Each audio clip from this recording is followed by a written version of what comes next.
say, let not your heart be troubled. My heart is troubled. Our fellow Americans are in deep trouble tonight, behind enemy lines. Our friends, our allies are in deep trouble behind enemy lines. You know, leave no man or woman behind. Well, Great Britain and France, to their credit, they sent in troops to Kabul to escort citizens from Kabul successfully to the airport. Why haven't we? We have the best military fighting force on the face of the earth. Yeah, Americans now can't get to the airport, held hostage, and they're behind enemy lines day 6. Joining us now with more, former Secretary of State Mike Pompeo. I know you have plenty of contacts in the region.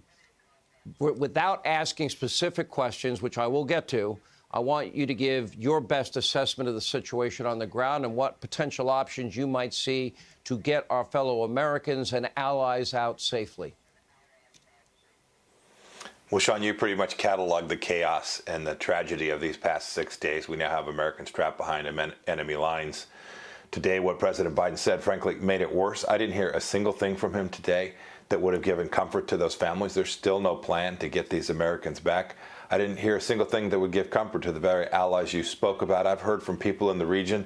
They are frightened by the American collapse, the American collapse of temerity and strength and power that we demonstrated for 4 years that had frankly kept the Taliban at bay and prevented precisely what you're seeing happening today.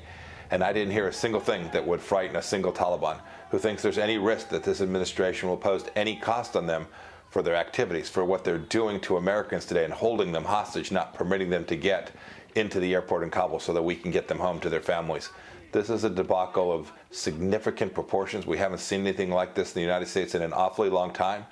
America has the tools to fix this. Our military could certainly figure out a way to go get these folks back and to destroy some of these billions of dollars in equipment that we left behind. But it's going to take American resolve and leadership, and President Biden has refused to show this for the entire time. They could have done this. Is all preventable. The Biden White House was warned. They were warned by their own people. They were warned weeks ago this was inevitable. I'm told that, for example, the CIA pulled their people out over 6 weeks ago. They all saw it coming. Here's my question. Now, the Biden administration has been trying to place blame on both you and President Trump. I happen to know a little bit more than the average person because your plan was based, one, on conditions on the ground before anything else, and also confirmed by the president and Mark Meadows. You were right up to your eyeballs as part of these negotiations before any negotiations take place. To the extent that you're able to share, my understanding is Donald Trump on the phone with the Taliban leader was clear and unambiguous. If you don't follow, if we have a deal and you violate any aspect of that deal, let me tell you, the might and of the United States military will be brought to bear in ways that the world has never seen before. Something to that effect. Is that true, sir? Sean, that's absolutely true. I was on that phone call when he spoke with Mullah Baradar. He told him very plainly, we set down a set of conditions. We have every expectation that you will comply with those conditions. If you don't comply with those conditions, we will rain American power on top of you. Indeed, Sean, from time to time, they pushed a little too far to checkpoint or took an action that was inconsistent with our understanding, and we crushed them. We applied American power, a deterrence model that said America is strong, you're weak, you're going to do the things we want you to do, and until you do, we're not going to comply with the promises we made. Look, Sean, as much as we wanted to get everybody out, we didn't get to the point where the conditions were right to do precisely that. We went down from 15,000 to 2,500, and we maintained the order that had been in Afghanistan. We were successful in doing that. Now they have twice as many, almost 3 times as many American military in there, and it's chaos.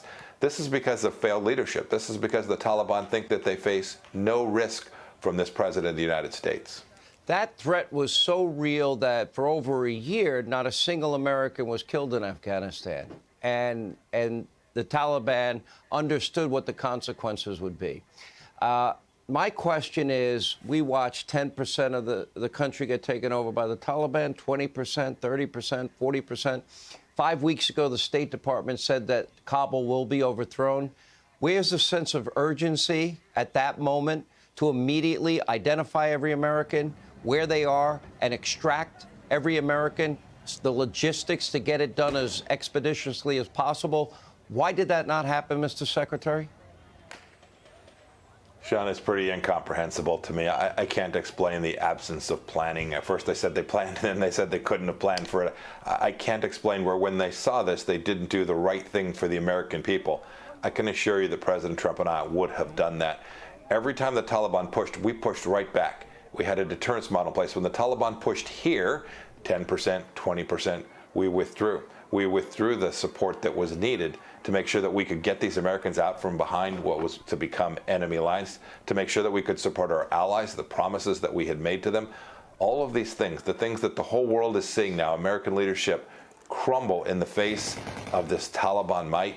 This has got ramifications that will last an awfully long time, Sean. I hope this president is determined enough to begin to take back the capacity to exert American influence in this region and deal with the Taliban in a way that President Trump and I did for so long. Mr. Secretary, thank you. Hey, Sean Hannity here. Hey, click here to subscribe to Fox News YouTube page and catch our hottest interviews and most compelling analysis. You will not get it anywhere else.